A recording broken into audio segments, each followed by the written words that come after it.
Well, today marks only the third day of early voting in Tennessee, but tonight several people are already expressing some concerns with us here at News Channel 11. Yeah, the concerns come after Washington County, Tennessee residents. Some say they received the wrong ballot when casting their vote. We spoke to two of the impacted voters on Saturday, and tonight Kristen Gallant spoke to United States Congressman Phil Rowe, who said he also got the wrong ballot. He told Kristen a mix-up like this can be detrimental to a race.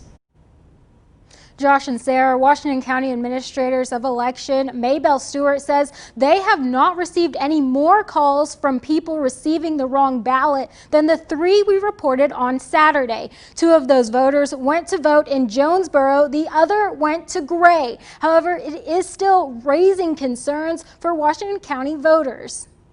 If that happens very much, it can change the outcome of a race. Congressman Rowe was one of those who received the wrong ballot in Washington County's early voting. I went out to Gray, to the fire station out there to vote on Saturday, and with my wife, we both voted. And when we were walking out, she was mentioning who she voted for, and I said, well, they weren't on my ballot.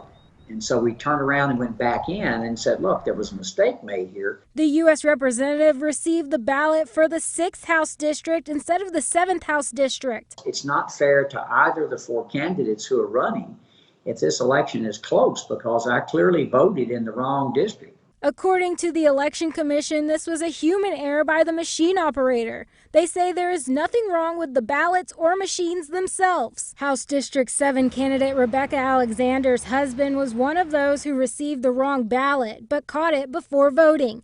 She says the error could impact all of the candidates. We don't want this to happen to anyone.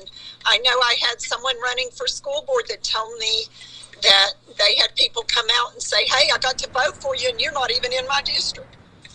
And they said, wow, something's weird is going on. And the ultimate impact could be on the voters.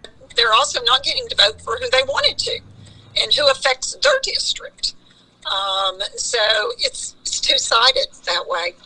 There's one thing that a billionaire, and there's one thing that a person who is of minimal means have in common, and that's a vote. They're the same. It doesn't matter. And so that's why we need to count those votes accurately. Election Administrator Maybelle Stewart declined to answer our questions today about the number of people who early voted Friday and Saturday, and if there would be an investigation to determine how many other voters may have received the wrong ballot. We also reached out to members of the Washington County Election Commissioners, but they did not respond. The Tennessee Secretary of State's office said the Division of Elections is aware of the issue and has requested poll officials get additional training and more signage to be posted for voters. Kristen Gallant, thank you very much. We'll have that information on WJHL.com. So if you did receive the wrong ballot and already voted, you need to file an appeal with the Secretary of State's office. They will need to approve it before you're able to re-vote. Early voting is continuing through August 1st. You can find a list of early voting locations and times under the Your Local Election Headquarters tab on WJHL.com in the news section. Keep in mind, due to the pandemic, all registered voters can request an absentee ballot by mail, but you have to do so by July 30th. Election and primary day is August 6th.